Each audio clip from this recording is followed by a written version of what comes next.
अस्सलाम वालेकुम। जो आज रेसिपी मैं बनाने जा रही हूँ वो बहुत आसान भी है और मौसम गर्मा के लिहाज से बेहतरीन भी है। और आज मैं बना रही हूँ फिरनी।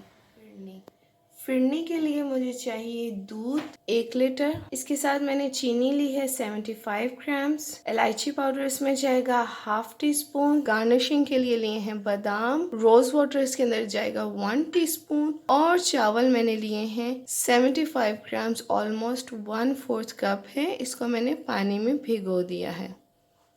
यहाँ पर मैं इसमें चावल डालकर उसको ब्लेंड करूँगी। चावल का पानी मैंने सारा निचोड़ लिया। चावल मैंने बारीक पीस लिए। अब मैं इनको एक प्याली में निकालूंगी। एक कढ़ाई में दूध डालेंगे।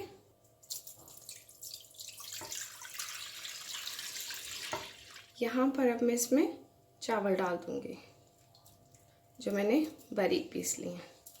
अब मैं चूल्हा ऑन करूंगी और इसको साथ साथ हिलाते जाऊंगी। अच्छा, यहाँ मैंने दूध को पहले पकाया नहीं है। ठंडे दूध के अंदर हमने चावल मिक्स करने हैं और साथ ही चूल्हा चला देना है। अगर दूध पहले गर्म होगा और फिर हम चावल डालेंगे तो वो अच्छी तरह से मिक्स नहीं होंगे, बहुत ज़्यादा टाइम लगेगा और बाज़ वक़्त गुठलियाँ बनने का अंदेशा होता है। दूध थोड़ा थोड़ा सा पकना शुरू हो चुका है।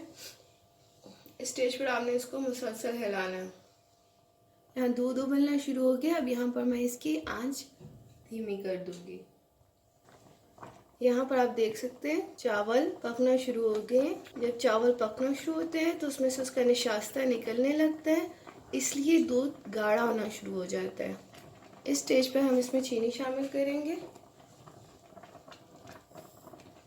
लेकिन इसको मुसलसल हिलाते रहेंगे। फिरनी की ख़ास बात ये होती है कि ये बहुत जल्द बन जाने वाली और बहुत मज़ेदार एक स्वीट डिश होती है जिसको हम बहुत कम वक्त में बना सकते हैं और ये बाकी दूसरी स्वीट डिशेस की निस्बत बहुत रिफ़्रेशिंग भी होती है। इसलिए मौसम गर्मा के लिए एक बेहतरीन स्वीट डिश है। इसमें जो हमने ख्याल रखना होता है वो इस बात का है कि इसको हमने मुसलसल हिलाते रहना है। यहाँ पर अब आप इसकी कंसिस्टेंसी देख सकते हैं। इसको अभी हम और पकाएंगे ताकि चावल अच्छी तरह से पक जाए। फिर आप जितना इसको बेहतरीन तरीके से कॉन्टिन्यूस हिलाते रहेंगे उसकी वजह से फिरनी उतनी ही स्मूथ बनेगी। यहाँ पर अब मैं इसमें इलायची पाउडर शामिल करूँगी। थोड़ी सी और गाढ़ी हो गई। यहाँ पर अब मैं इसमें रोज़ वाटर यानी अर्के गुलाब शामिल करूँगी। अच्छा, रोज़ वाटर डालते वक्त हमें इस चीज़ का ध्यान रखना चाहिए कि ज़्यादा अगर हम क्वांटिटी में डाल देंगे तो हमारी कोई भी स्वीट डिश कड़वी हो जाएगी।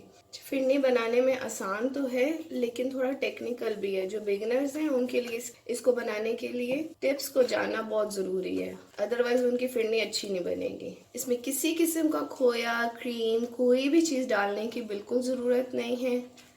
यहाँ पे इसकी कंसिस्टेंसी चेक कर सकते हैं। ये देखें, इसको ऑलमोस्ट आधा घंटा मैंने पकाया और आधे घंटे में ये बेहतरीन तैयार हो गई है। अब मैं इसको डिश आउट करूँगी। यहाँ पर मैं बादामों से इसकी गार्निशिंग कर रही हूँ। आप चाहें तो पिस्ता भी इस्तेमाल कर सकते हैं। मुझे बादाम ज़ाती तौर पे बहुत पसंद है, इसलिए मैं ज़्यादातर बादाम ही इस्तेमाल करती हूँ। आज की हमारी रेसिपी तैयार है। बहुत मज़ेदार, झटपट बन जाने वाली और बहुत रिफ़्रेशिंग फिरनी। आप बनाएंगे इंशाल्लाह। इन्हीं टिप्स को फॉलो करते हुए तो बहुत अच्छी बनेगी, इसलिए आप ज़रूर बनाएं और एंजॉय करें मौसम गर्मा को और फिरनी को। और मुझे अपनी दुआओं में याद रखें। अल्लाह हाफिज़।